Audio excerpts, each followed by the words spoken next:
Game should show up on the scale. There we go, finally. So I don't know why this is all obscured here. I'm not sure what that's all about, but I imagine I'll still be able to log in and all of that. Hey, it's Hope.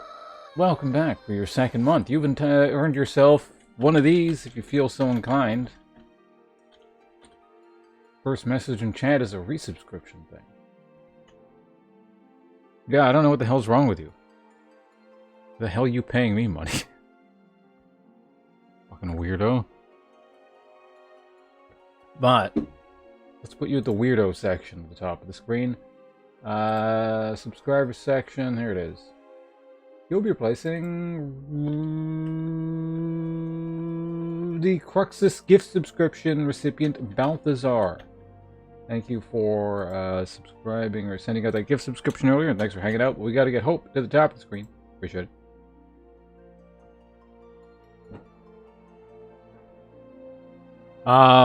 So yeah, I'm gonna play more of this game. Log in. I'd probably be a small queue. Whoa, 73 people. Alright. Alright.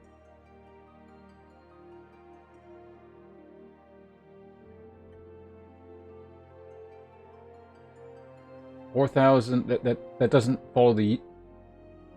Hope. You gotta reread the thing.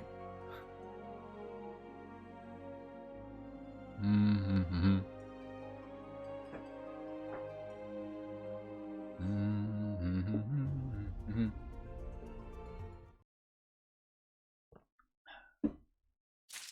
The hell's with this map?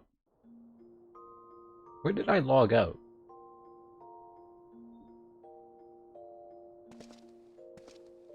You gotta give me a different date, that's all. Your category is fine.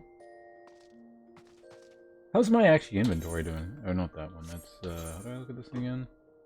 Ooh, these things are actually almost full, but we're at part of a game where it's like I'm not going to get too much more stuff, I don't think. So, thanks, bunches. Scarlet Zelfer, thank you very much for the follow. Appreciate it.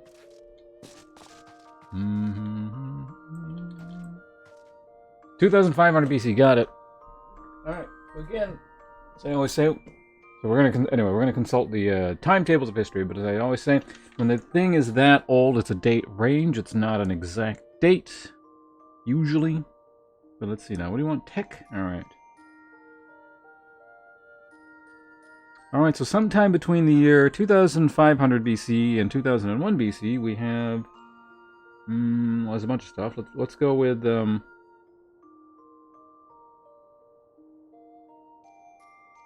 oh yeah, I remember there's actually someone asked for that specifically, or at least from this date range. And there's a really shitty factoid, which I don't know how they're, I don't know, vouching for the validity of it. And I'll read it, I'll give you another one.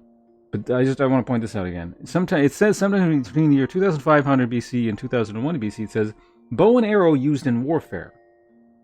Implying that it hadn't been used before that? Because that is not, like... Are they saying that's the first concrete archaeological evidence that they've found for that? Because there's no way it's, like, that recent. Anyway, it doesn't matter. Let's go with... The Egyptians discover use of papyrus. So at some point during that time period. I hope you enjoyed your technological factoid from somewhere around 2000 BC, 500 BC.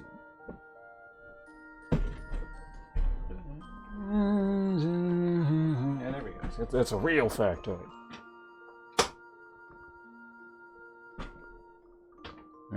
Using papyrus early on. Cheating when everyone's still hammering away on clay tablets. Okay, hold on. Move my chair around a little bit here. Get in a more comfortable position. What does it keep hitting against? Ultimate Weapon Quest? I didn't bother with that. That seemed tedious. Okay.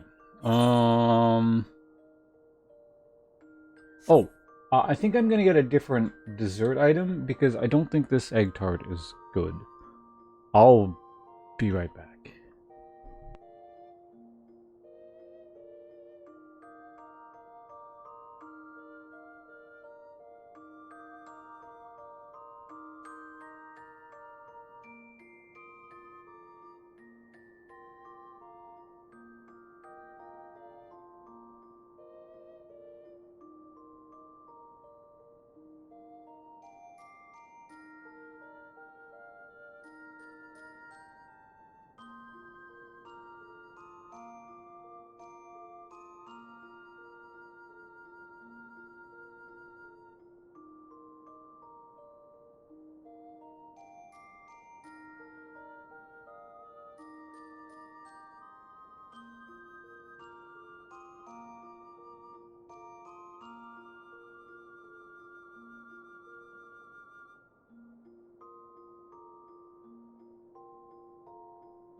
Okay, I'm back. Now I gotta like redo my chair again. So yeah, we did like that grocery delivery thing, and a bunch of burnt egg tarts were delivered, and they taste weird. So that was just getting thrown out.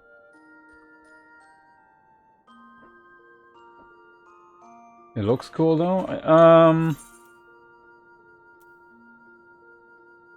Yeah, I remember. Yeah, because you can get a preview of them. Both the I still have them, I think, don't I? So this is when I was still playing Lancer, like a million years ago. It looks pretty cool. Does this one have a particle effect? I can't remember. Apparently it doesn't. But that's like the first tier of it. And I think I have the Dark Knight one. Don't I? Yeah. Right? Yeah, because this is the sword that Batman uses. It's like the exact same design. And it's got like a slight particle. Yeah, because that part glows a bit. Anyway, that's enough of that.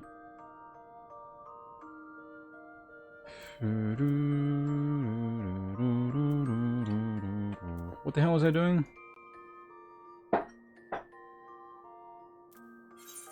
There's like a whole bunch of like just no. Not there. There was like a whole bunch of quests in the Reach, I think it was.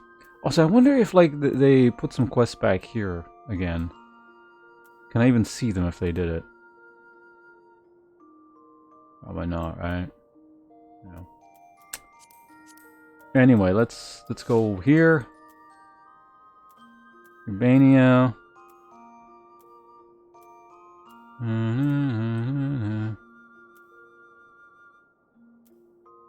What the hell was this for again?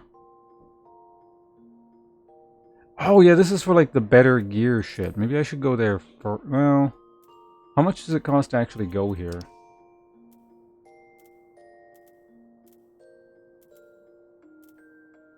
We could grab this first. I don't think there's any other reason to like come over to this area. So, let's just grab it first.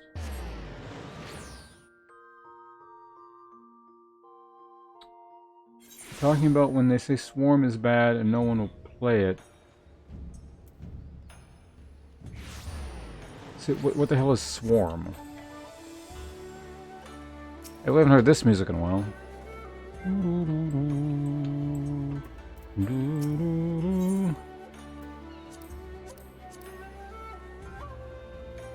Oh! No, it's not. Not the stuff at all. There's nothing, No poetic stuff? I'm assuming just the wrong merch. Oh, wait, we got poetic garbage.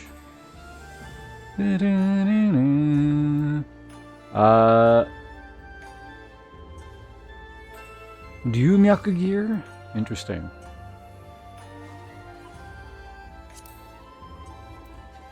What's this look like? Well, it's an Odachi at least, but no particle effect.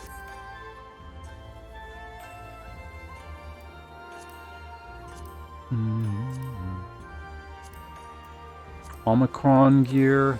Okay, there's more augmented Skaven Magitech. Skaven? Alright. Oh my god, that is I hate that. I really do.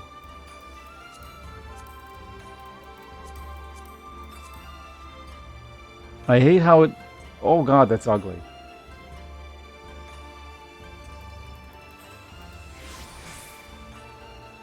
Okay, I made a cut up with you guys.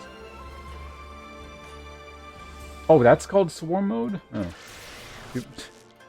Are you still reading, like, shitty, small people on Reddit?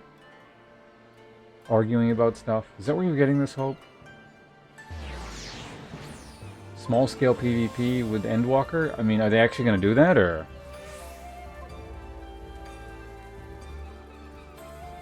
Or are you just saying that's what they should do? But good god, that's... Hopefully there's better gear than that. Because that's... I mean, I can always...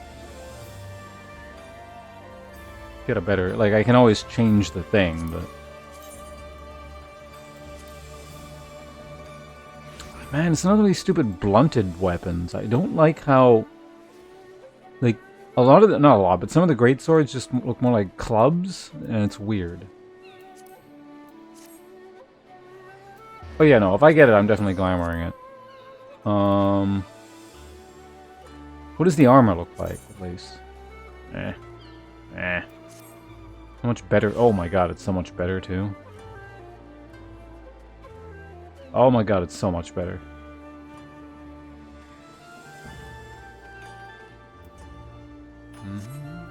It is being okay.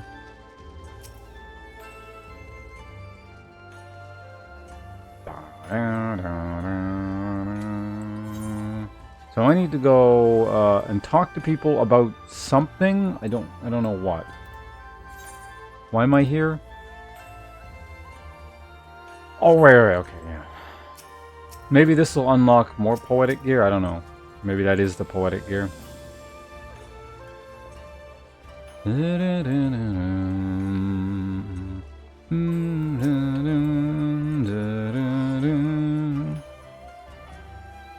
Wandering Minstrel. Ah, who should stand before me but the hero who shattered the shackles of oppression in Doma and Al Amigo both? In spite of your burgeoning fame, I am honored that you should willingly share your precious time with this humble minstrel. If I may ask, how are you enjoying the Far East? With its many charms, it is an easy place to like. Indeed, it holds a special place in my heart. You might even say it is a second home to me. Often as I find myself here on my endless quest for verse. And on this particular visit, the proprietor of this theatre chanced to hear me perform and took a shine to my work. One thing led to another, and a number of my songs were adapted for the stage. Such are the crowds they have drawn, I have since been commissioned to write pieces for a new production. That is not to brag, mind you, nay, far from it, for though I am glad of the approval, the truth is I have been struggling to summon forth the inspiration with which to fuel my creativity. But of course, your recent exploits could well provide me with the inspiration I need. Such events you must have witnessed, such emotions experienced in your struggle to liberate Doma and Al Amigo from the clutches of the Empire. Though the tales have been doing their rounds, there is no substituting a first-hand account. Nay, I would see from the eyes of the one who stood in the thick of it and know the depths of his heart. I shall remain in Kugane for a while I compose my piece for the Muji Koza. Whenever you can spare a moment, I ask that you regale unto me your recent adventures, and I shall see to it they are immortalized within these halls.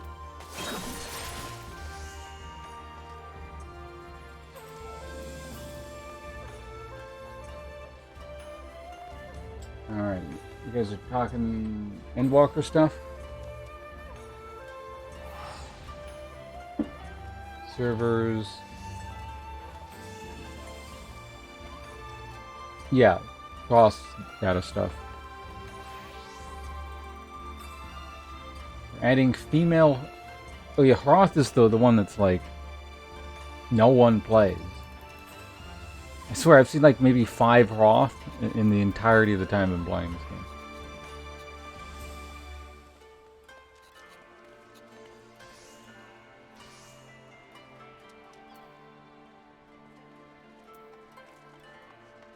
Yeah, I imagine there'll be a lot more rabbit people. Really not that many more lion people. What the hell, I have to talk to you again? Ah, something heroic this way comes. How fare you, sir? As ever, I am seeking inspiration to draw upon for my work. If you would have any new experiences to share, I should very much like to hear them.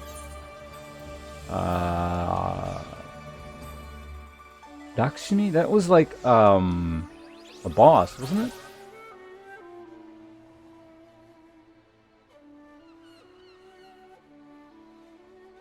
Ew, what stirring story do you have for me today?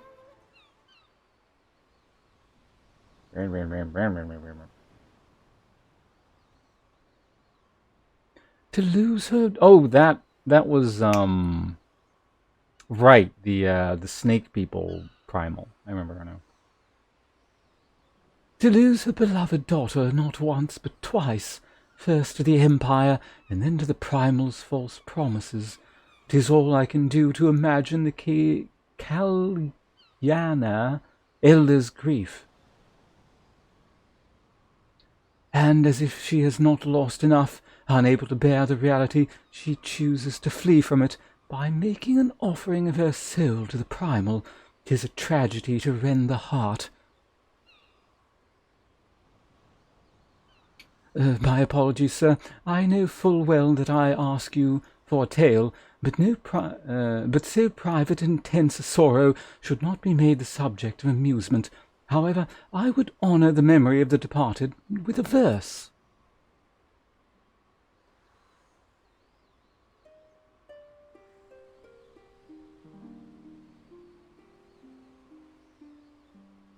Tried so hard, got so far.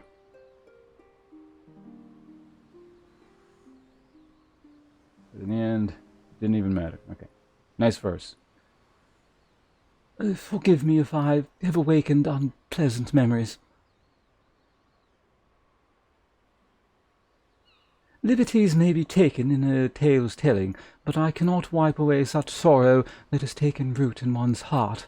Nay, no more than abiding in a dream will change reality. Even so, we may pray for wounds to heal and scars to fade, and so I pray I shall, for the whatever those people are called, for all those who grieve, that they may one day know peace. Extreme.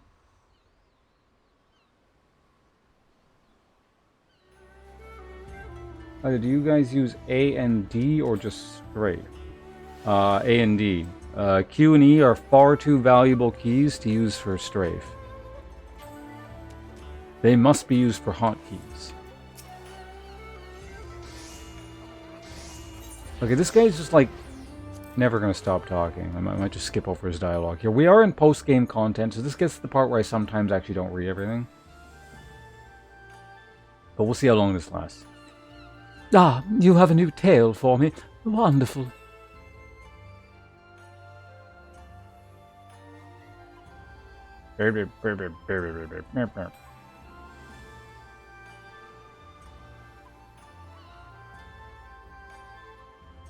A clash against a kami of legend.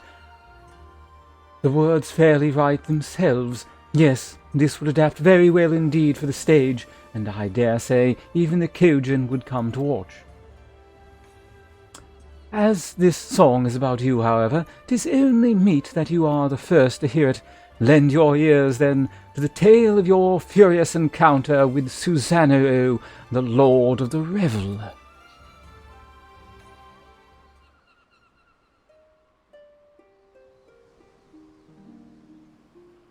Punched it in the face and then it died, but you didn't get any loot because it was a trial. The end. And so, was I able to capture Susanoo's stormy grandeur? I drew upon my imagination to create more evocative imagery, but it should more or less line up with your experience. Somewhat stormier than you recall? Well then, that makes it just right. Upon the stage, storytelling takes on a different dynamic, you see, and it is common practice to favor the grandiose. But with your rousing tale at its heart, I have no doubt that the play will be received with no less than a standing ovation.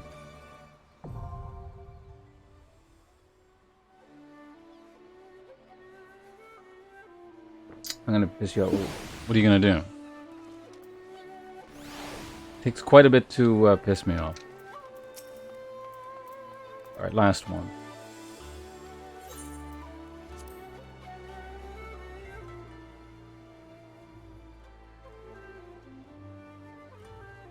Well then, pray do not keep me in suspense.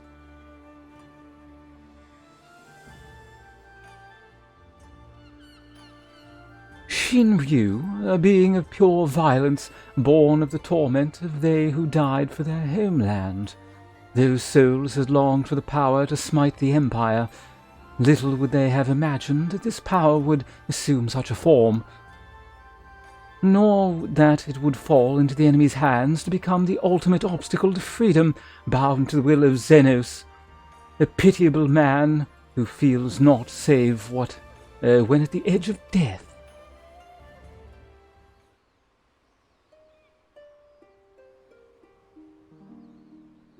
Killed him once and then made a raid, and then you killed the dragon for no loot. The end. Here we have two men who sought power, but for different reasons. One wished to deliver his homeland from tyranny, the other wished to fill the void of his solitude.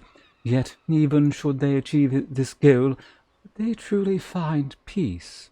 I suspect that only they would know the answer. Now you, my friend, you will continue your fight, will you not? I pray you will again regale me with such accounts of your experiences. For as brightly as a hero's tale shines, it is not without its shadows. It is my duty, I feel, to share both with the world, and the stirring and the sorrowful. Alright, hard mode. This is why it takes so long to get through this game. Alright, there's another NPC down here. I don't know what the hell your deal is, but there's three of you. Kiting? Alright, so this guy's actually Japanese? I don't know. Someone seeking your acquaintance. Alright.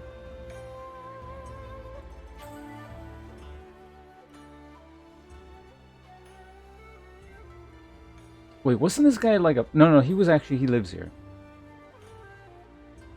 Welcome, my lord. There is a young maiden here who would speak with you.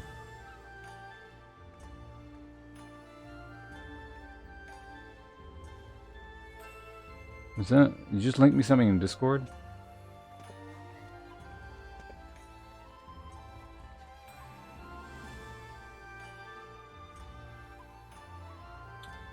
Oh shit. Oh, God damn it. Oh, look what you did. We missed that really important line. I'll tab in a second.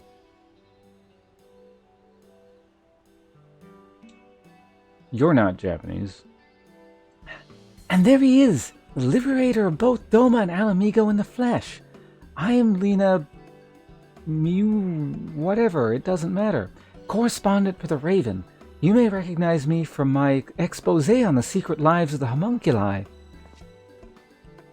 But enough small talk. It's not for nothing that I've been standing here since yesterday morning on the chance you might pass by.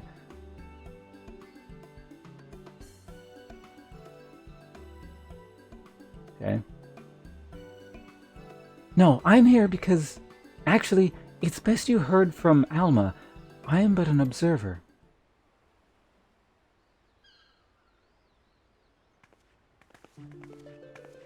Alma, come! I found him!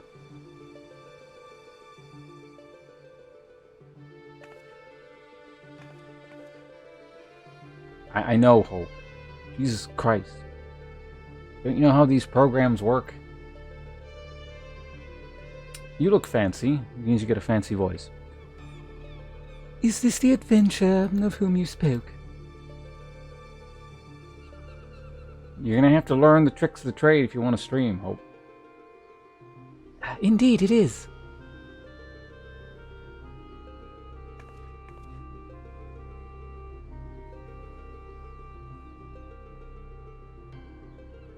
Please, I beg of you, find my father. You are his only hope.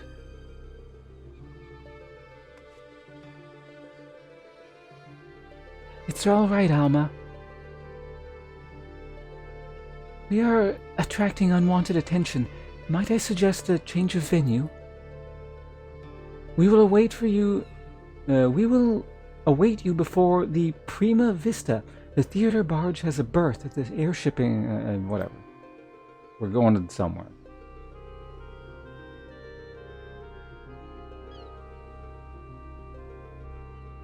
It's $50 an hour. Oh.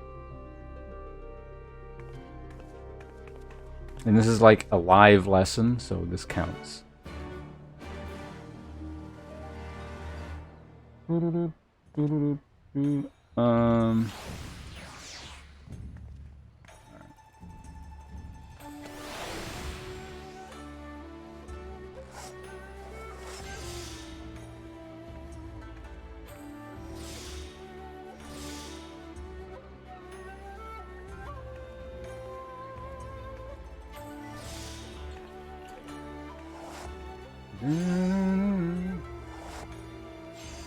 Hope, what is this? No. 50 real dollars.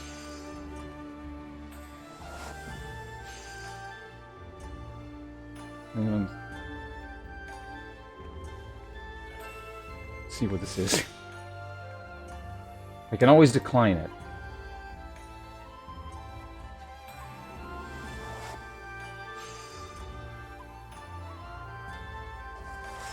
Wait, hold on a second. I can't actually... No. I don't... Once I activate it, that's it, isn't it?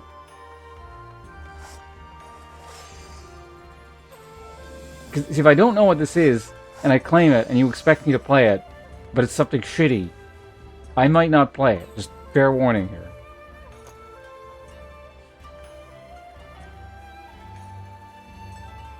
Because I don't want you to, like, waste... You don't expect me to play it. Spare code. Do I want this on my Steam list? There's better not be some like creepy porn game or something. I know Steam has those.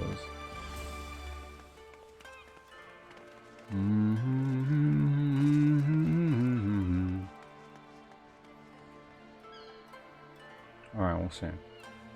I'll trust you this one time, Hope. But if you betray that, we may never trust you again here on twitch.tv/pawns.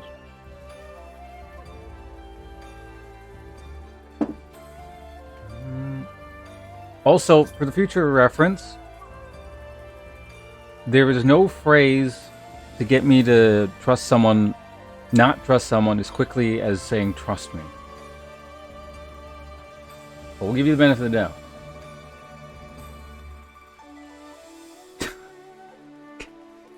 God damn it, Hope, stop wasting your money.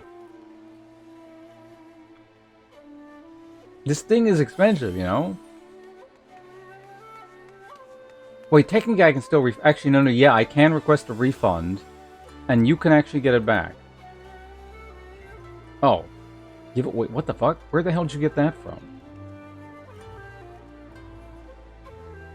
Like some stream somewhere, or?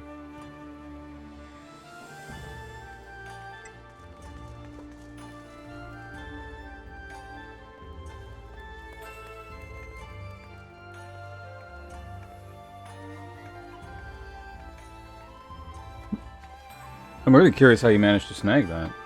Now that's actually good. I do appreciate that, actually. What an online tournament for noobs. Oh. I should have entered that. Well, I mean, I guess it doesn't matter, because, like, apparently you won and got the code anyway, so... and then I got the code, so...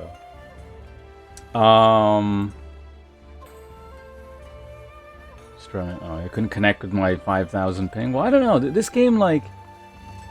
It's possible you might be able to... Well, I don't know. I actually saw Excessive Profanity stream it. And... he was playing against people in North America. And it didn't look horrendous. He seemed relatively content. I feel like a bit more lag sensitive. So I was seeing this, like, stuff, which would have, like, slightly annoyed me, but given that it's from here to Australia, that didn't seem bad at all.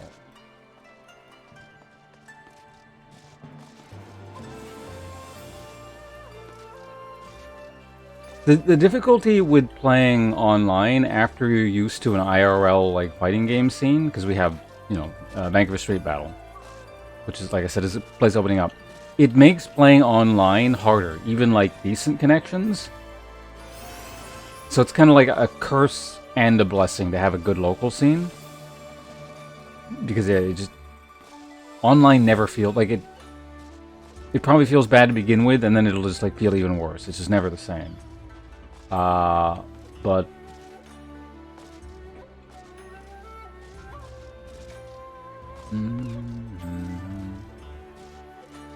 Yeah, but you live in Australia. You're used to this. Like, you probably have a lifetime of growing up with shitty connections and everything. That's why I, like, wasn't really liking the connection when you were hosting or whatever the deal was for our first game in Back 4 Blood. But you seem like you don't really mind playing on a North American hosted thing. Like, it was acceptable. It wasn't a miserable experience, but I was definitely, like, feeling every little stutter. Like, I can tell what I want to do, and it's not doing that thing. Like, in every instance that happens, I'm like, okay, that... And it just keeps adding up.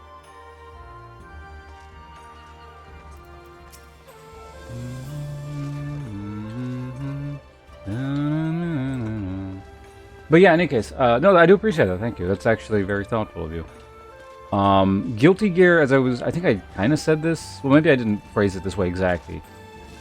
It is a game I would have played at release if I didn't have to buy it. So that works out quite nicely. This actually gives me a chance at least to try out Nagoriyuki. Because otherwise, the only character I really kind of liked playing was Chip. So... Well,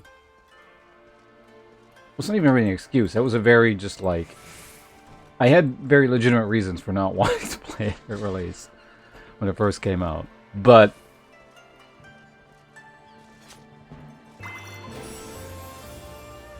I think that actually was the first major fighting game in the last few years that I just kind of skipped over. So... Yeah, here it's still about like $80 or something, I think. So, yeah, it's cool. Because, like, I got a bunch of people who played IRL, so now I can, I don't know, go play with them a bit as well, I guess. I'll stream it at some point, I'm sure.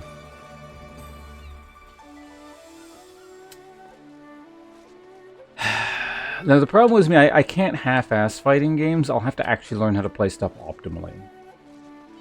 It's easier now, because when a game first comes out, a lot of the time I have to do my own research to come up with, like, optimal combos. And so I'll spend, like, a few days just exclusively in training mode, just, like, you know, min-maxing that shit out, but... I can just look shit up now. Like, it's all been figured out, I imagine, so...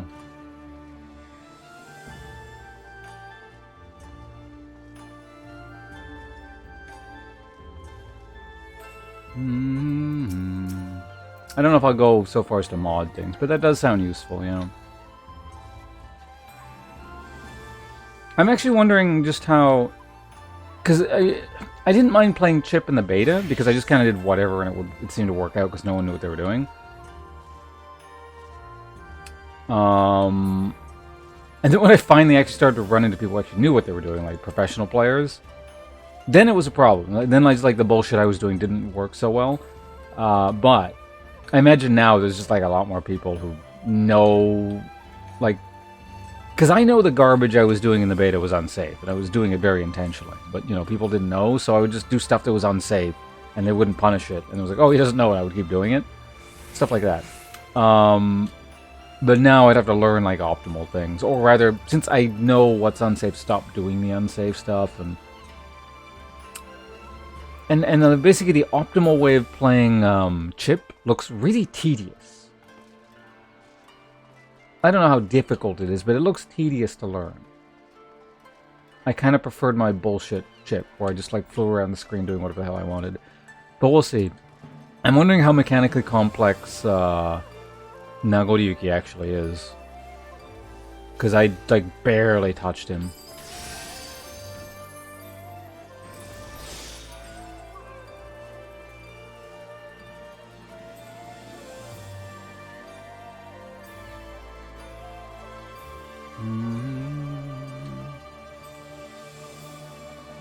The wall running stuff looks just kind of annoying to do. But yeah, I think that might be my priority. Just check out Nagoriyuki. It's been long enough since I've actually played Kotal Kahn that maybe, I don't know, I won't mind playing another slow character.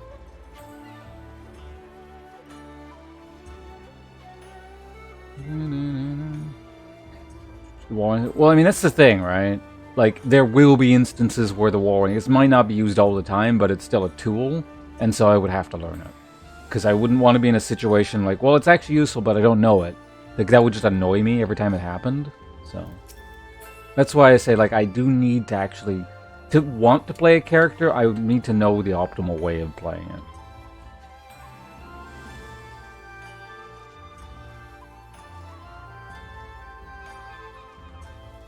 Like, things at some point changed after, you know, because, like, I was doing, like, a fighting game mainstream for almost 2 years.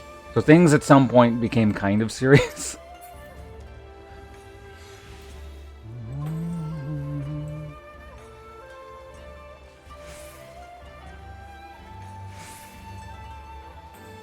Yeah, no, I do appreciate it. So that actually was... a very nice gift, so thank you. In fact, you know what? We can get you to the top of the screen under the donation section.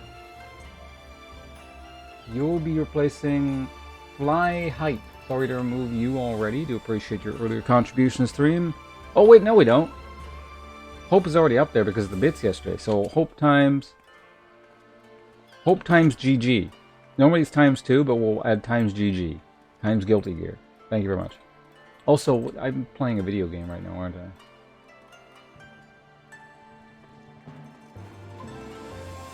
I almost kind of want to install and play, but yeah, not today. We'll maybe do that tomorrow? I don't know. Soon. We'll do it soon.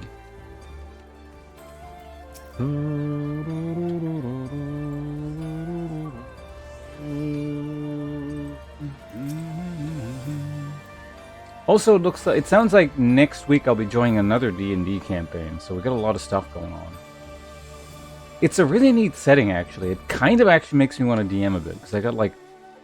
So I was reading sort of, like, the setting background. And because, you know, I used to do, like, writing stuff. I still just kind of get, like, plot lines and things in my head. And just as I'm reading, I was like, yeah, you know, this would make a neat little sort of quest line here kind of thing and stuff like that. Yeah, 17 GB. I'll download that pretty quickly, because I have fiber. Unlike you. Campaign, the setting, I think it's a recently made one. It's like some company released it. What was it called? Grim Hollow. It's not the world's name, but like the setting's name. Like.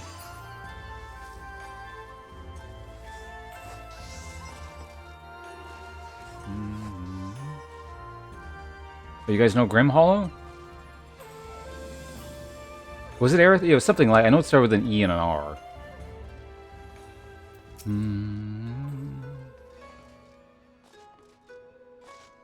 Hey, it went nighttime and the music changed. I've been running around so long. I do believe it was kickstarted, yeah.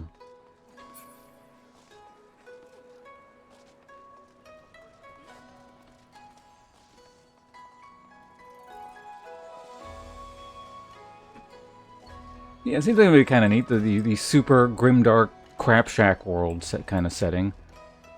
You know, sort of in the vein of like, you know, Fantasy Warhammer or really any Warhammer or like Berserk. It's like everything is awful all the time. It looks like, I don't know if this is official or what, I'm assuming it's not, but I looked it up and it's like the second Google result was like the campaign guide. So I was reading through the campaign guide.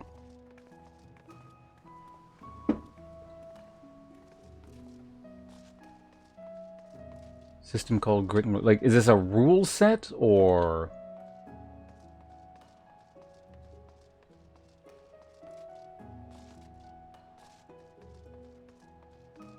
Yeah, the person who wants to DM it... Actually, no, she's, well, she's also a mod here, I think, isn't she? Yeah. Yeah.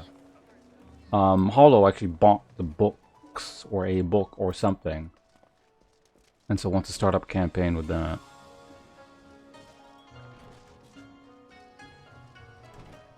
Being with content creators, got to get to make a official set. Oh, so it's a setting, okay.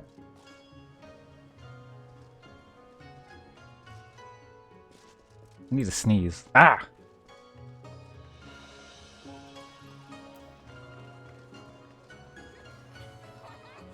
I don't know who any of those people are, but I'm sure they're very wonderful content creators. Where the hell am I supposed to go? Let's... Actually, how is my quest log? It fills up at a certain point. Okay, I got like... Okay, I think I have enough. So many old quests I haven't done.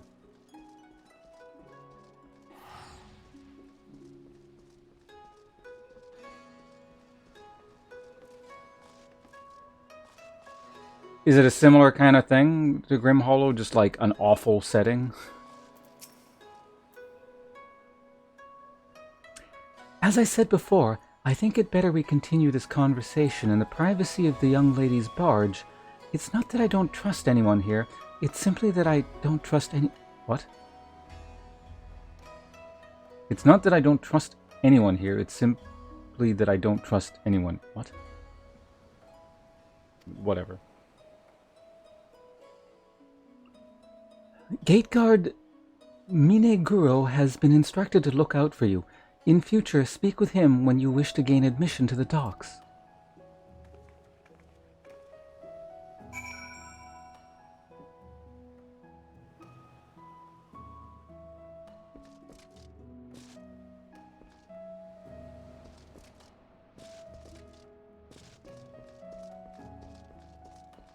I don't think it's worth analyzing too much. It's just sometimes this game has bizarre lines.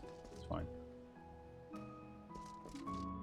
Grim Hollow is more Witcher dark fantasy. Gritty. Okay, so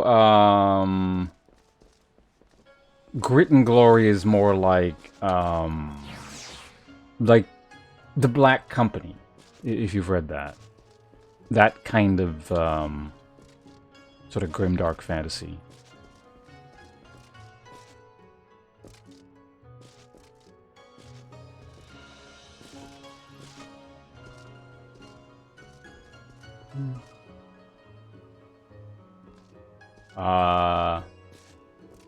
Black Company, what? Is it based on the Black Company novel series, or they just happen to have the same name? I haven't seen a ton of it, but generally speaking, I'm not a fan of, Oh, wait, no, never mind. That's something else. No, it's completely unrelated.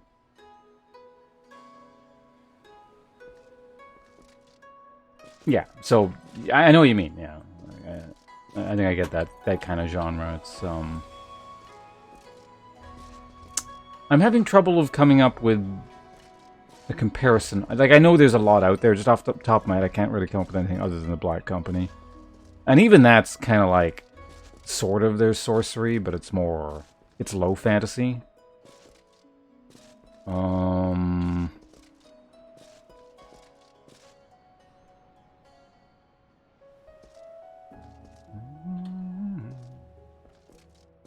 Mass Effect D&D. I have not played Mass Effect, as I think I mentioned before.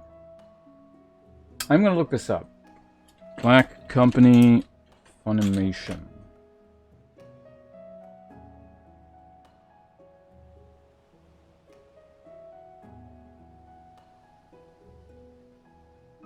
Oh, it's called the Dungeon of the Black. Okay, this has to be something different.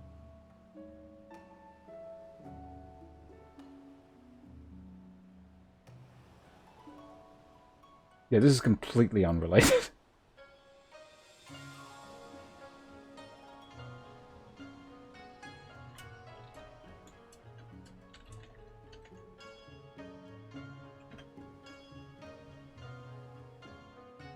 This is the thing I'm talking about. You got a campaign or two running? Will I ever... Well, I mean, are you DMing them or are you PCing? I kind of want to DM something again, and I kind of don't. Because I know how much, like, time I'll end up sinking into something like that. That's why I don't really like starting anything, because as soon as I start something that I want to invest time into, it's just like... It's like it's all that. I think I read the first 2 or 3 books. I just couldn't find the rest conveniently, so I just stopped reading it. But if, you know, the whole series were available in front of me, I would have read the whole thing.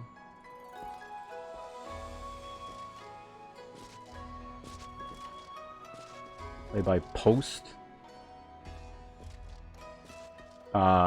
Is that like a website?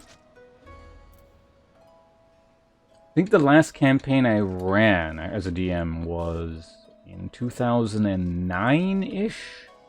And that was on a website called something. I don't remember, but yeah, it was... Yeah, it was like a forum-based system. Like, it had rolling... It was like a really primitive version of Roll20, which I think a lot of people use now. In fact, let me see if I can archive all the old campaigns. I want to see if it's actually still available. I'll be able to find the website.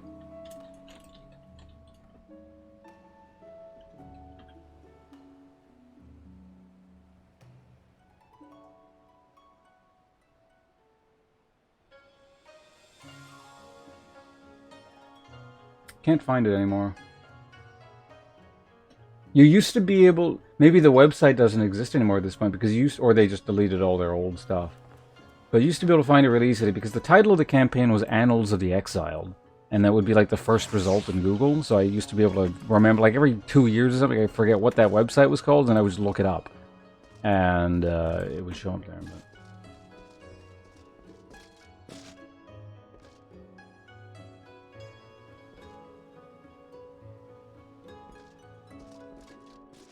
Onomancer Wizard? Is that a class?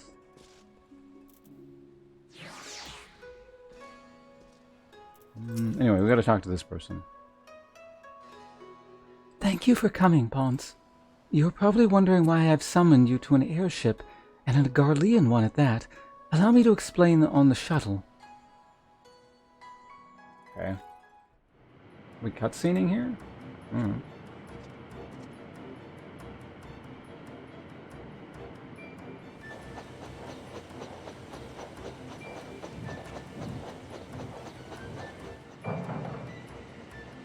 I'm going to be eating a cookie in the meantime, so hopefully they don't say anything that I have to read.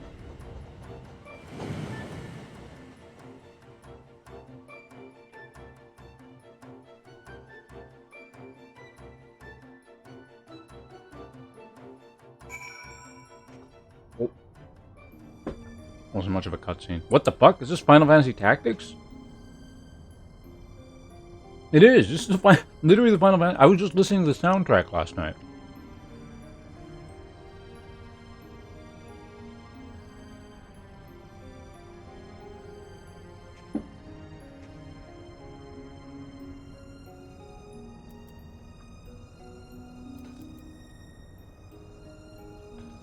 What's going on here?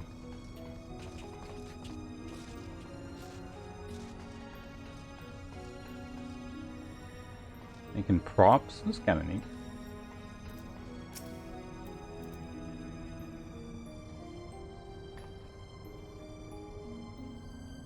Play Bloodborne? Or what?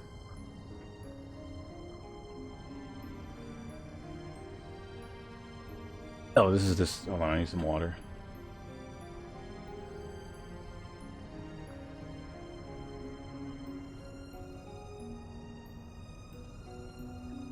The Prima Vista serves as both stage and home to the majestic Imperial Theatre Company. Oh, this is a cutscene. Oh no, the Final Fantasy Tactics music. No, it's still playing. Is it fading? I can't tell.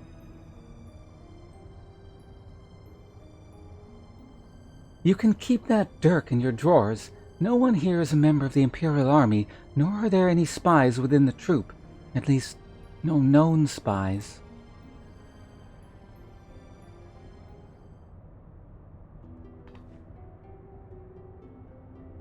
Ask anyone and they will readily attest. The majestic Imperial Theatre Company are the finest practitioners of the dramatic arts to be found anywhere on the 3 great continents, and beyond. They have admirers throughout the Empire and its territories, and even boast a sizable following in Gridania, hence my assignment to their story. It is a little-known fact, outside Garlemald at least, that the late Emperor was a devoted patron of the arts who supported various theatre troupes to the tune of much coin.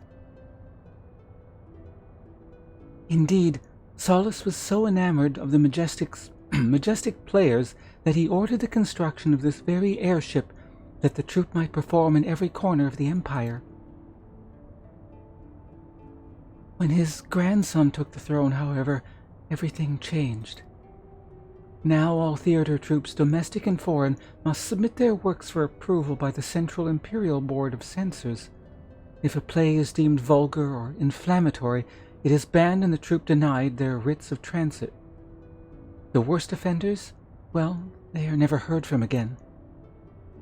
This policy has effectively left playwrights with 1 or 2 options: compromise their creative integrity to curry favor with his radiance, or put down their quills altogether. The principal of the Majestic, however, chose a 3rd option, to express his disapproval for the new Emperor's policies obliquely in ostensibly unpolitical works.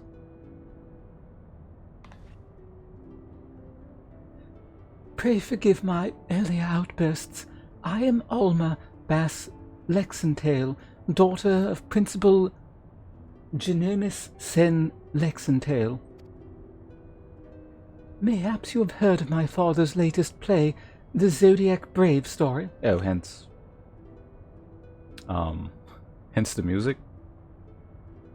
On the surface, it is an innocent retelling of a well-known Gallian fairy tale, hardly worth the censor's attention, but beneath it is something quite different, a fact that the censors failed to spot when they approved the manuscript for public performance.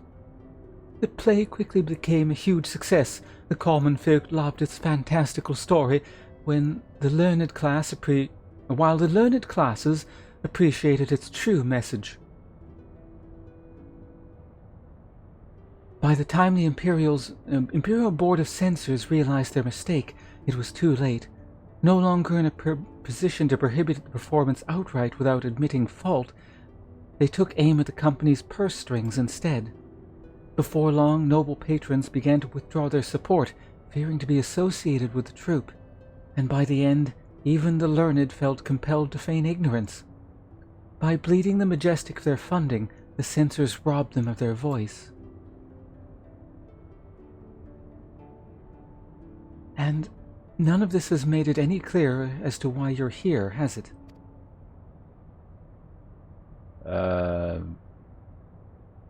Sid as in, like, the other guy? Is that me, Lena? Okay, it is that Sid.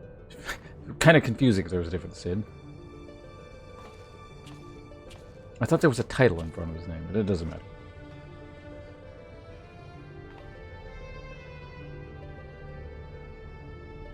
I've known Genomus since we were students at the Magitech Academy. When I heard his daughter was in Kugane looking to enlist the aid of an adventurer, I felt compelled to give her your name.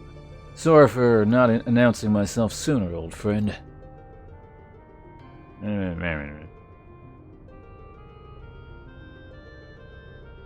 Genomus and I were from different worlds, but that only served to fuel our friendship. Many were the nights we would prattle on into the wee small hours, warm flagons of peated ale numbing our minds to the other's naive ideologies. Yet no matter where our conversations began, it would invariably end with him telling me how he was going to change the Empire from the inside out. The troop was to be his path into the people's hearts. Even after the Empire forced him from his home, Genomus never gave up hope that we might change the world.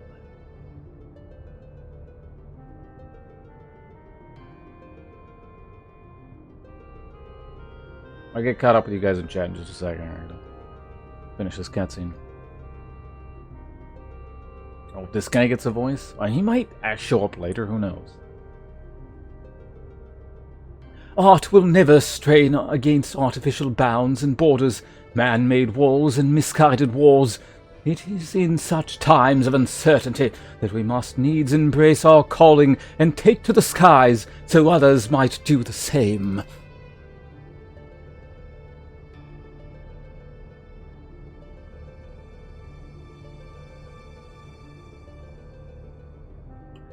What I'm trying to say, rather poorly, I concede, is that not all Garleans are hewn from the same stone. Just as there are those who would pledge their lives to the Empire and would never think to question the authority of its leaders, there are those like Alma's father and myself, whose love for their country does not blind them to its flaws. Still, try selling that sack of sunflower to an Alamegan or a Doman who's watched his family consumed in the flames of a Magitech Reaper. How many Eorzean adventurers do you think would leap at the opportunity to help an Imperial search for her missing father, and in Garlean territory no less? But you are different. You have seen enough to know that the line between good and evil is not defined by race, color, or creed. So what say you? I could never turn my back on a damsel in distress. I would make a poor adventurer were I to shy from adventure. This line is pretty lame. I think we got to go with the second one here.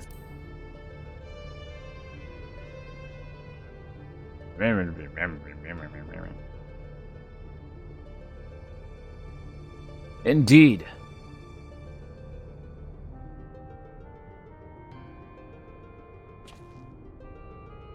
Now that you understand the nature of the task, perhaps Alma can provide some insight as to where we might begin our search.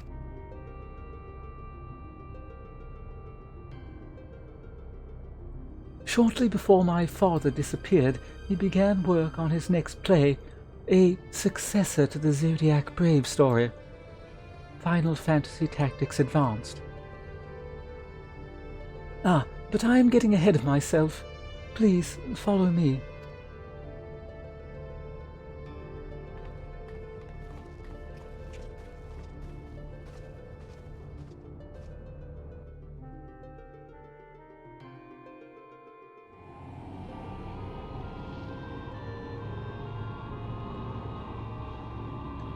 Water while they're on the elevator.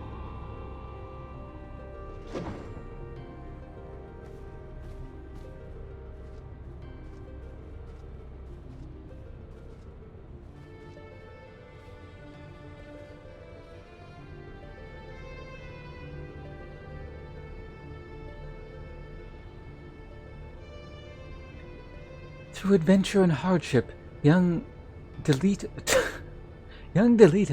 a boy of common blood, becomes a hero, culminating in the birth of the mythical kingdom of... How is this pronounced in English? It's like Evolis? I actually don't even remember how it's actually written in Japanese. It's been so long since I played Final Fantasy Tactics. Evadis or something like that? I think it's Evolis in English, whatever. But that's where the story ends. There are no records of anything that follows. Was Principal Genomus simply going to invent something? My father believed that he could discover evidence of a second hero, one whose efforts were largely unnoticed, but without whom Delita would never have risen to the throne. His was the next tale he wanted to tell, the true Zodiac Brave story.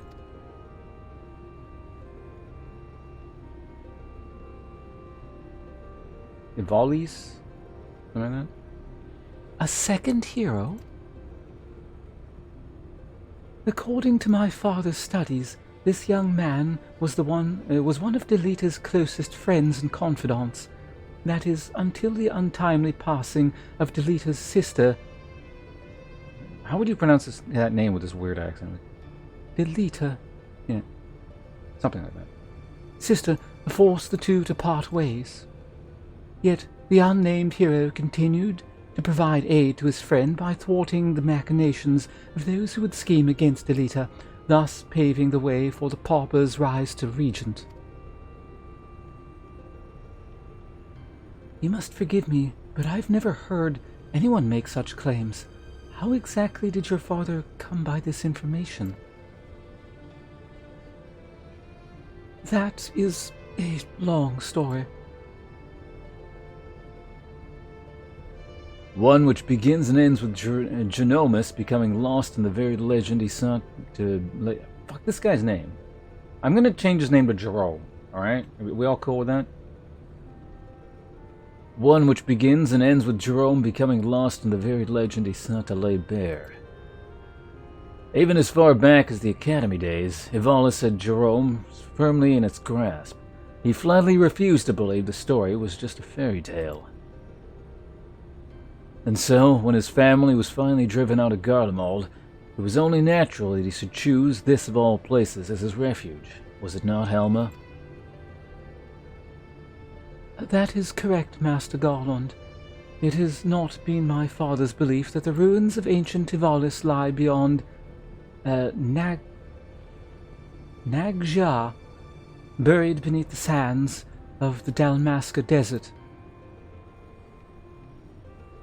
Poor Dalmasca, a kingdom prospered in relative isolation for countless generations, until the Empire came calling. When not touring, my father would organize expeditions into the Dalmasca Desert to search for proof of Evolis' existence.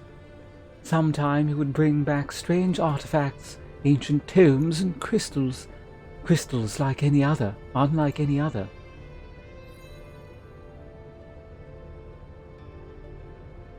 My father called them Auracite and claimed they were vital to proving his theories. This is one such crystal. By the 12, it's magnificent. Oh my god, more names. Evolution legends tell of crystals bequeathed by the gods unto those who would be kings. It is during his quest to gather Auracite that young Delita rises to prominence. I must have heard the tale 1,000 times from my nursemaid, but that is all it ever was, a tale.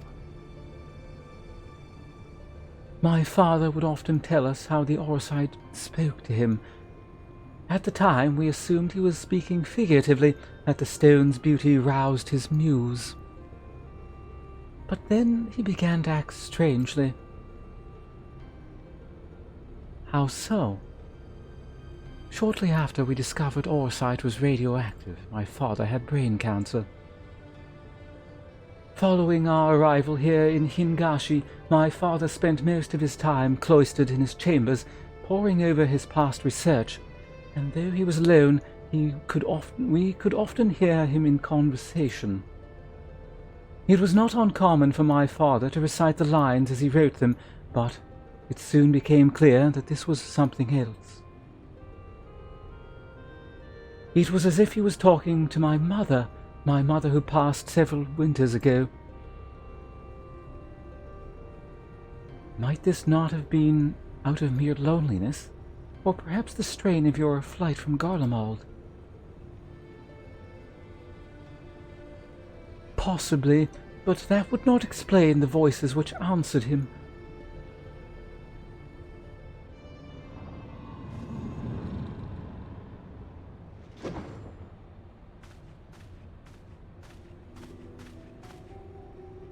Alma, who are these people? I told you I did not require any help finding father, especially from outsiders. Rams? God damn it, these fucking names. So good of you to join us, Ramza. Allow me to introduce... Enough, Master Sid. We may be shunned by the Empire, but we are still Garleans, and we still have our pride, unlike some, it seems. We require neither the aid nor the pity of foreign rabble. Have you forgotten where you are, brother? It is we who are the foreign rabble. This land and its customs are all but unknown to us. We would be fools to conduct our search without a proven guide. Your sister is right, Ramza. As for my good friend here, your mistrust is ill-placed. I will personally vouch for his character. In all the time I have known him, he has never once let anything as insignificant as race or creed color his judgment. You are lucky to have him.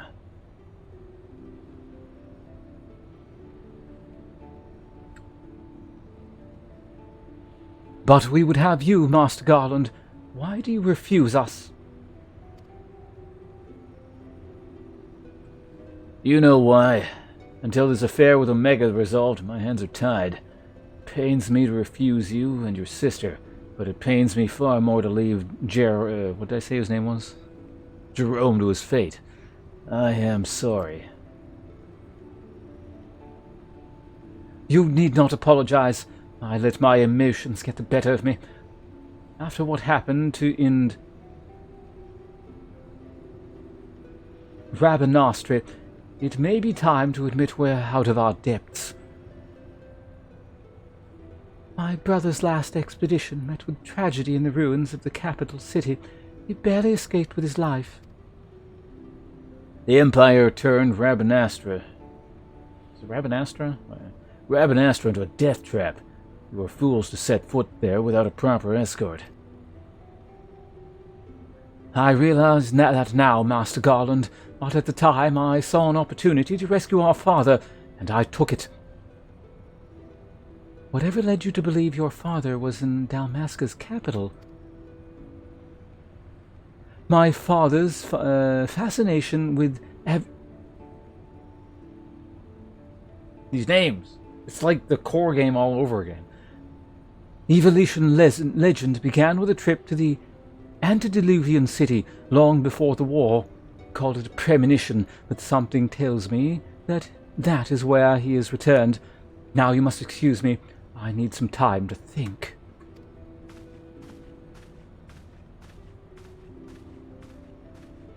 Then, Alma, I shall leave you and your brother in Ponce's capable hands. He has even repaid my trust with interest. You would do well to grant him yours. Thank you, Master Garland. We will not forget this kindness.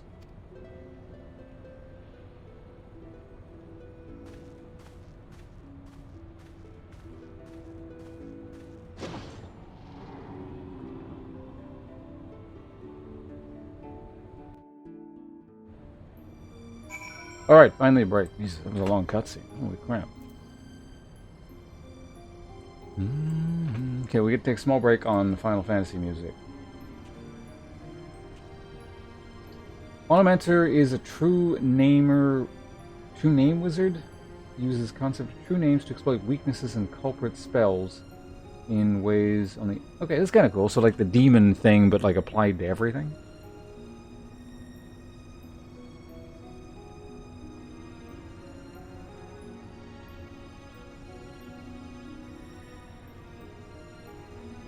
The one effect allows them to push them 10 feet or to strike true even if the target has complete cover. It has limits like fighter superiority dice at battle. Okay, well I play a battle master, so it's a wizard battle master. Okay, I mean that sounds neat. D&D, but oh wait, Hope, you've never played D&D before? Be dark and depressing. Well, it sounds like your thing would work with Grim Hollow, wouldn't it? Make your guinea pig from Crowfall. My first time DMing. Oh, so you have played. Okay. My DMing, I played by the dice, and the entire party got killed, and I was called a dick for not altering dice rolls to fit the story. There's two ways. I mean, there's some who will, and there's some who won't. And it can go both ways. Secretly altering things in the background to make stuff just hard enough. And the party never knows. I think, wow, we beat that by the skin of our teeth. That was so exciting. You just don't tell them. Actually, you probably would have killed the boss on like turn 3 because of that unexpected crit and it was slightly too weak. But I secretly buffed its HP behind the, behind the screen.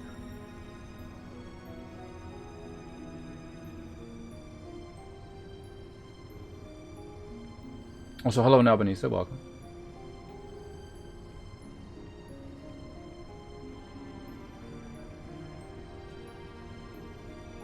The only thing I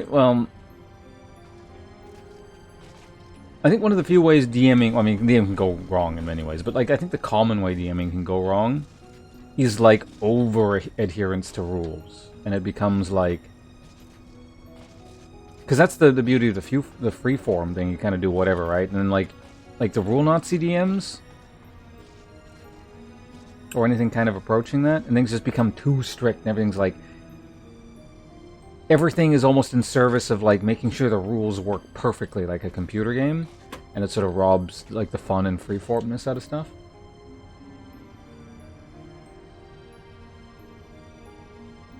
Like putting treasure chests inside of a gelatinous cube and have wall-crawling ghouls stick to the ceiling.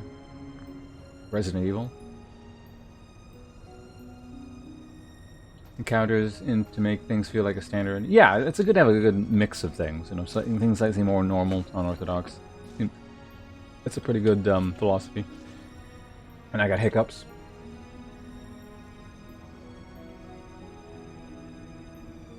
We'd fireball a pile of bones, but they were just... The door was a mimic.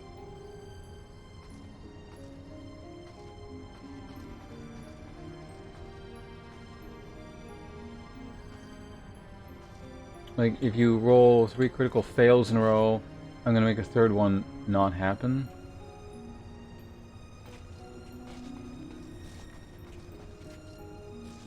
Yeah, like... I mean, there's a fine balance to everything. There's, like, being too wishy-washy and flexible, I would imagine. I mean, it depends on the campaign. So there's extremes in everything. It's just finding a nice balance. Also, different parties are going to like different degrees of that kind of thing. Also, you as the DM also have to, have an enjoyable time, too. So there's, like, probably a preference for what the kind of things you prefer in campaigns. What the hell? We gotta talk to you now? Master Garland seems to think highly of you, so I will withhold judgment until after Dalmasca.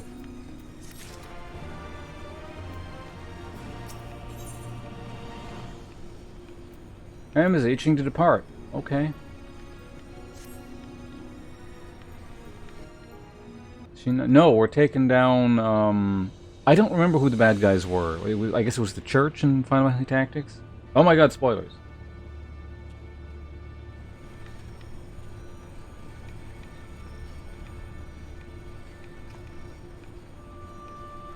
Oh, what the hell are you talking about? Dalmasca is nestled in a forgotten corner of the Empire's outermost territories. I do not foresee any trouble from the standing army, but would suggest committing to memory the location of each of the barge's exits, just in case.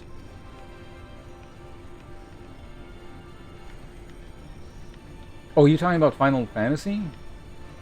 Oh, you killed, I feel like anyone watching this stream doesn't care about Final Fantasy spoilers. Especially since I did. I'm assuming you're talking about, Lakshmi?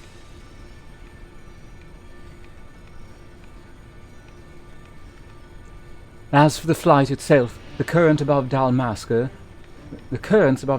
are as wild as the land below. You may want to hold on.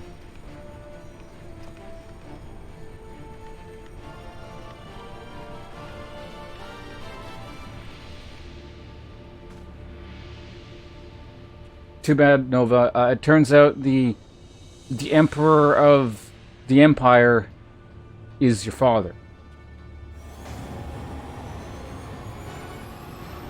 Hello, Nim.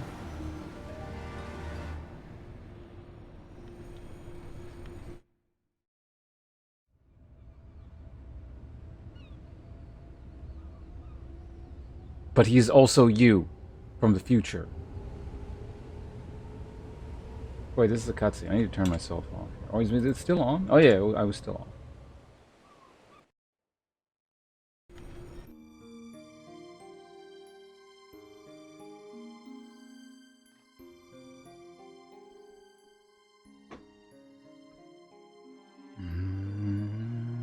Do I have time? None of this is voice acted. I can't eat my cookie.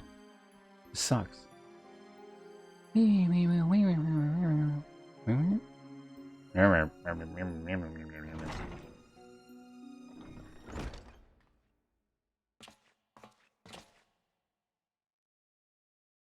We'll complete our descent into Rabanastre in the shuttle.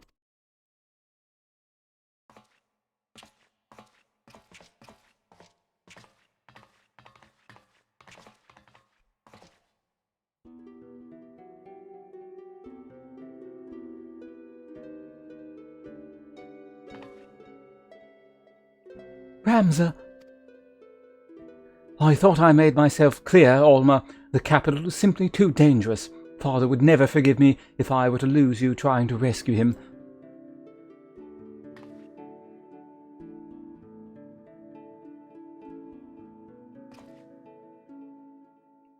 Come, we are wasting time.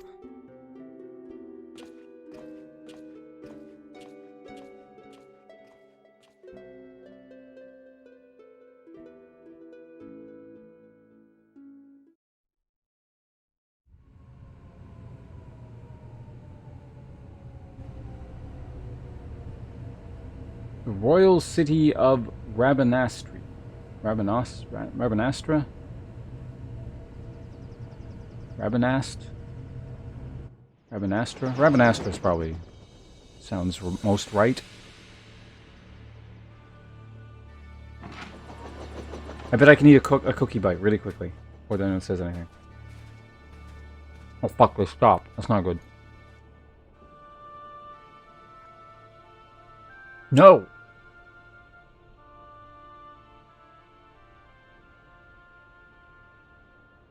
Hold on.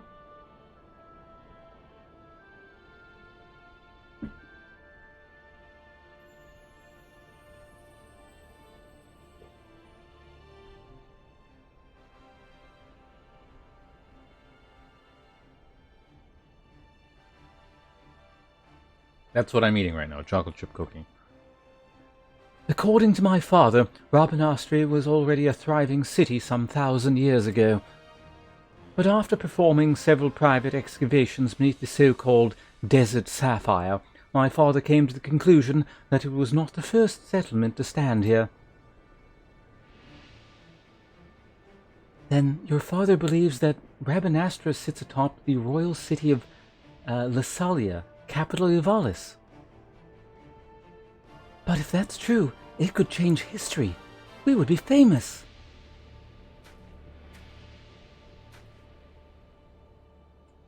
Famous? Are you sure you don't mean rich? Pah, your kind are all alike. Parasites grown fat on the sweat and suffering of others. Bold words for a boy of but 16 summers. And what, pray tell, have I done to deserve such spite? I only wish to learn the truth behind the disappearance of the Empire's foremost playwright. If that should lead to something bigger, well, then I should be the worst reporter in the realm if I did not pursue it. I think he's being classist, not racist, but who knows?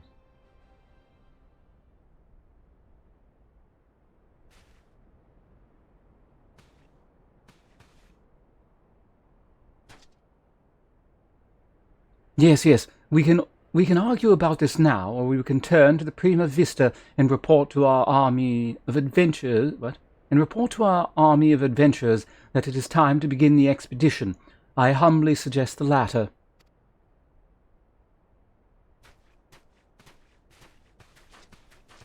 And then we all found out Hope was the true racist all along.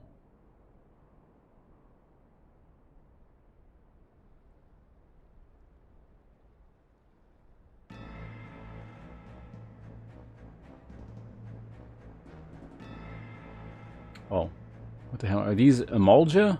They better not be fucking Emulja, because I don't want to do their voice. You see, as I said, brothers, come, let them come to us. Should we kill them now?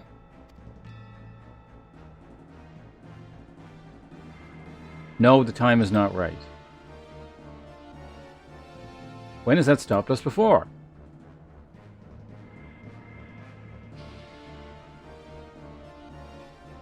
Yeah, we got a face. They look like Emulja-ish things. They can have the same voice. Fools, do you not see that one? Slayer of gods, they call him. Warrior of light.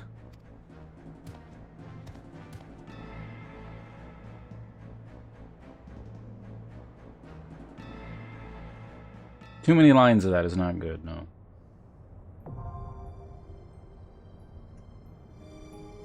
The Royal City of something. Successful via the Duty Finder. Nice.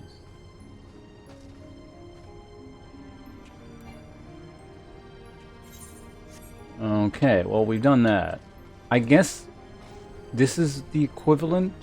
Well, I don't know, there's the Omega thing too, but this is at least a raid, I'm assuming, that's part of this thing, kind of like the Alexander thing. Seems pretty involved, so I'm assuming it's the Alexander equivalent.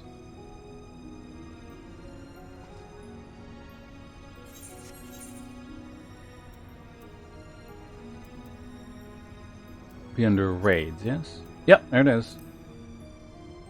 Average item level, not high. What is mine, out of curiosity? Do I check that again? Oh yeah, we're not even... Alexander? You didn't do Alexander? That was post Heaven's Ward content. It was optional, but...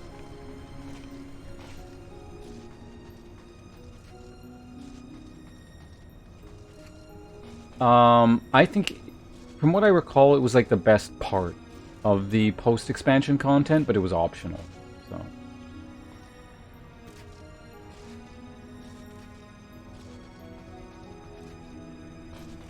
How do you do it? I think you go, like, here? Where was it? It's not it. Over here in Dravania somewhere?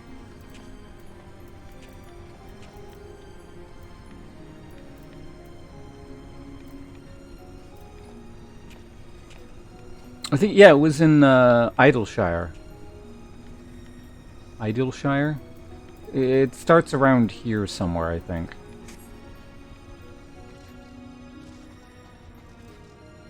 See? That's what happens when you just blow through the game. You miss all the cool stuff. I actually did enjoy that questline. It was kind of fun. Oh yeah, I did the whole thing. It was pretty long. It made for, like, I think a couple days of streaming, so... I mean, I guess I interspersed it with other stuff, so it's hard to say exactly how long it took. But there's a good amount of it. Can always be. You don't know that. They might take it out of the game. Who knows?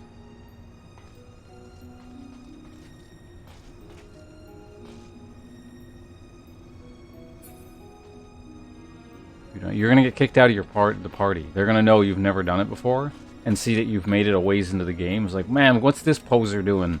Coming back to like experience this content now. Didn't he do it like when he was supposed to, like the rest of us?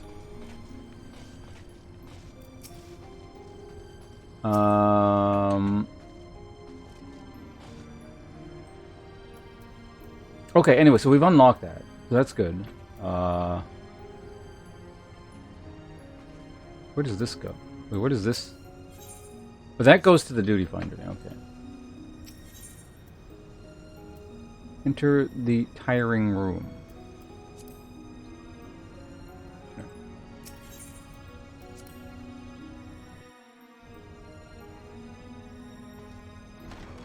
Optional? What are you talking about? It's optional, but everyone else did it because it's cool. Alright, back to Kugan. Because there's one more quest I gotta unlock here, and then we go back to the Reach and unlock all that shit over there.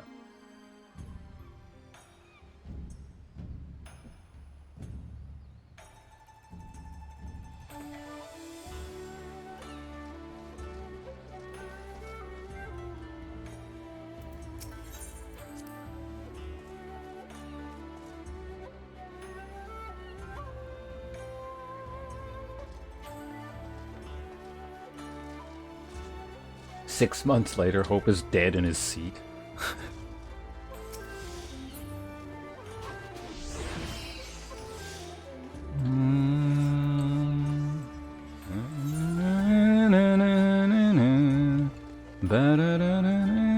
Well, there's two?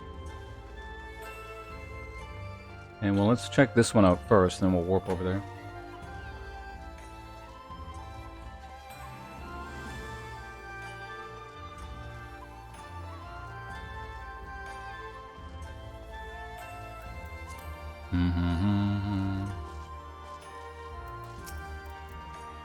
East Alderon Trading Company, associate. Hi.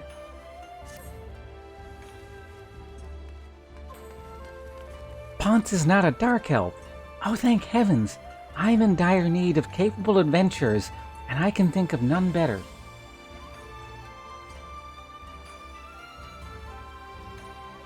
Local officials have been working desperately to keep this confidential, but there is trouble in Kugane Castle. It has been overrun by a band of outlaws. What's more, they've taken hostages, a number of nobles, along with the Bugyo, Kugane's highest magistrate. Oh no. They're demanding the country's borders be closed off, insisting Kugane's efforts to establish ties with other countries is folly. Why, if they had their way, I imagine foreigners, or Ijin, as they call them, would never set foot here ever again. Under normal circumstances, the Shinsengumi would have taken steps to immediately resolve this crisis, but they dare not do anything to put the Bugyo at greater risk. To proceed would require a decree from the Bakufu, but I fear that there is no time to send an envoy to the royal capital and back. Nevertheless, they have done their due diligence and delivered a missive. While waiting for a response, they have also called upon the East Alderon Trading Company in an attempt to potentially expedite the rescue of the hostages. As to why they would go out of their way to contact us, well, one of the captives is from Ulda. It goes without saying that repercussions of a foreign dignitary coming to harm would be dire. Because the Shinsengumi cannot act in an official capacity, they have asked for my assistance in assembling a small contingent to infiltrate the castle. If you would join our cause, make for the aqueducts in the Rakuza district. There's a hidden passage leading into the castle kept under guard by the Shinsengumi. Tell them I sent you, and they will explain what you must do. Alright. Are you actually short, Hope? That's pretty close. Let's go there first.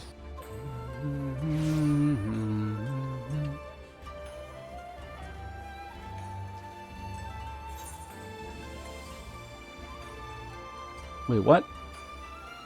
Why are the quests spreading? No.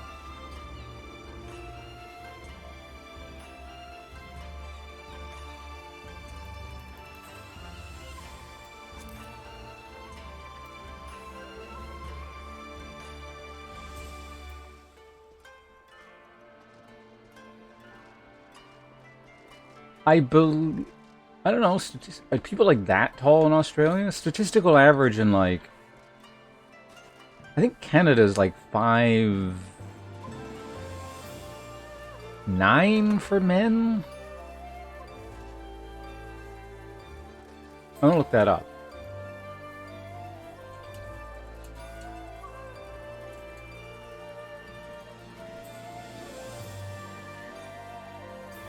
Average Australian is actually slightly taller. Oh, the average has actually gone up in Canada.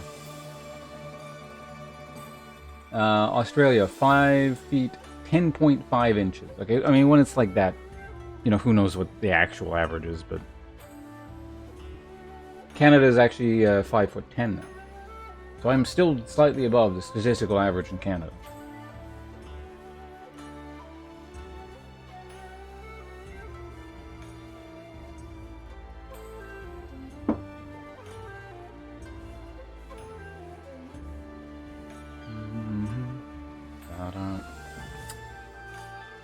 You're 5'3". Well, Nim, where do you live?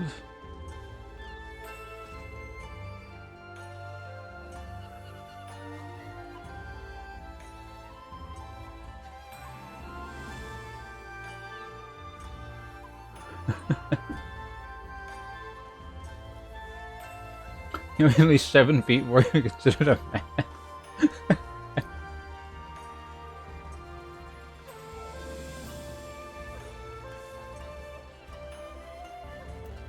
United States. I saw... I mean, it was a list. The United States average height is actually, for men, allegedly 5'9" or 9.5 or something like that. I recall the average height for women being roughly 5'4"-ish, I want to say. I can't remember, maybe 5'5".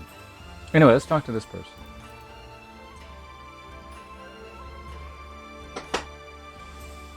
I've noticed a very strange thing with Americans and like their relationship with height. Maybe it's just kind of a quote Western thing in general, but there seems to be a lot of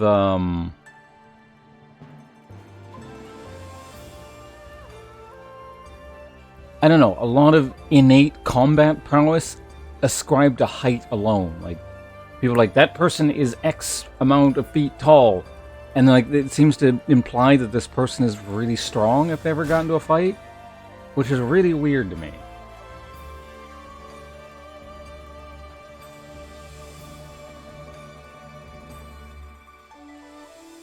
Like height and weight, there's just so much emphasis placed on that.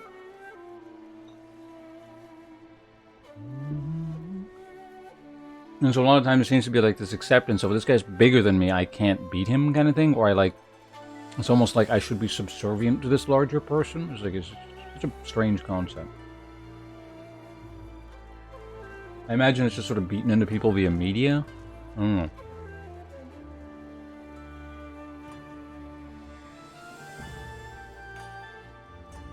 Go on, tell me. I don't know how the perception is in Australia, but...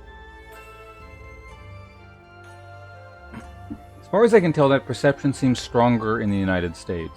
It probably exists to a degree here in Canada, but I don't feel like I notice it nearly as much. But then again, people here are probably just less violent in general, so it doesn't come up quite as much.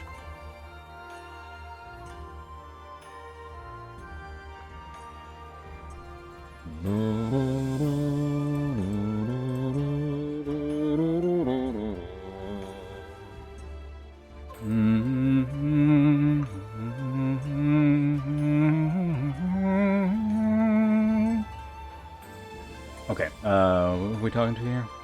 I got like cookie. I can tell if I start talking too much right now. I'm gonna cough, so I'm gonna get some more water.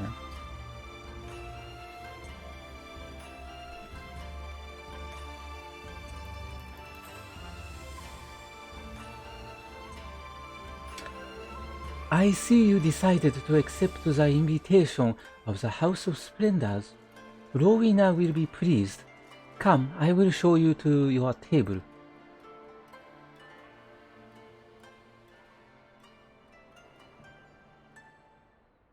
Cutscene.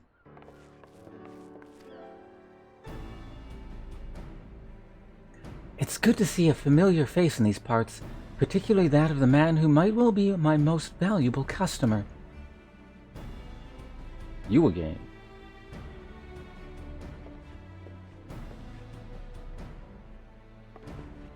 I like the drunk guy staggering around in the back. Shit, what does this guy sound like? He had an actual voice.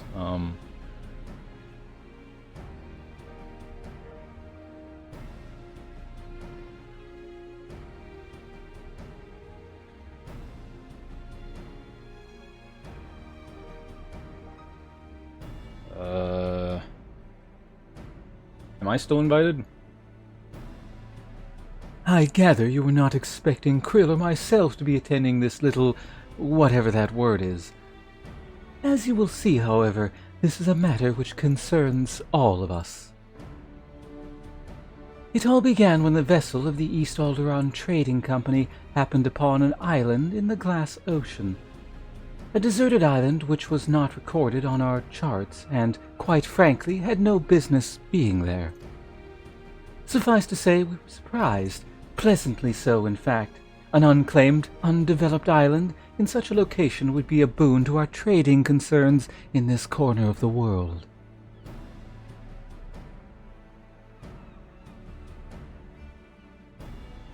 Kugane's bleeding us both dry with its tariffs. Depending on the goods, we're paying more than 10 times what we'd owe in Lima or Ulda, which is already too damn much, believe you me.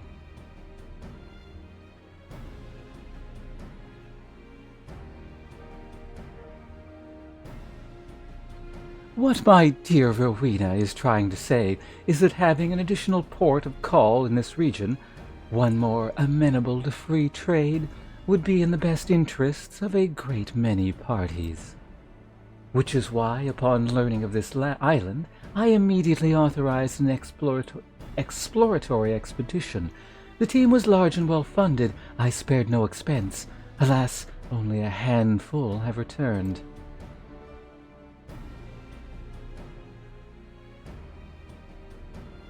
The survivors reported irregularities with the island's aether, which we believe gave rise to a number of strange and monstrous beasts which set upon them not long after they arrived.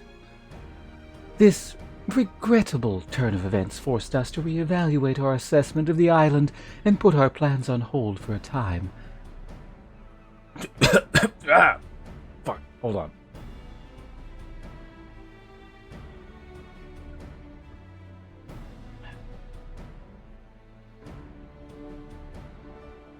If development was to proceed, it would require a great deal more capital than originally anticipated. So he came to me and mine for a handout, and I obliged.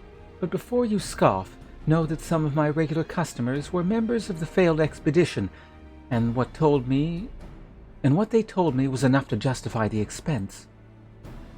Tales of treasure, of untold wealth and riches, and God knows what else. Aye, we'll have to wade through all of them beasties. But with great risk comes great reward, as they say. You doing Alexander? Alexander, yeah, it's like I said, it's a fun quest line, or at least I thought it was. Spoken like a true born entrepreneur. Your ambition and ruthlessness are admirable, my lady. I dare say I could stand to learn a thing or two from you.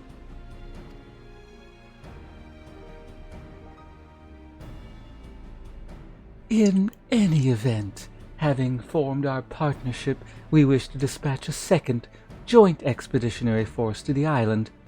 That said,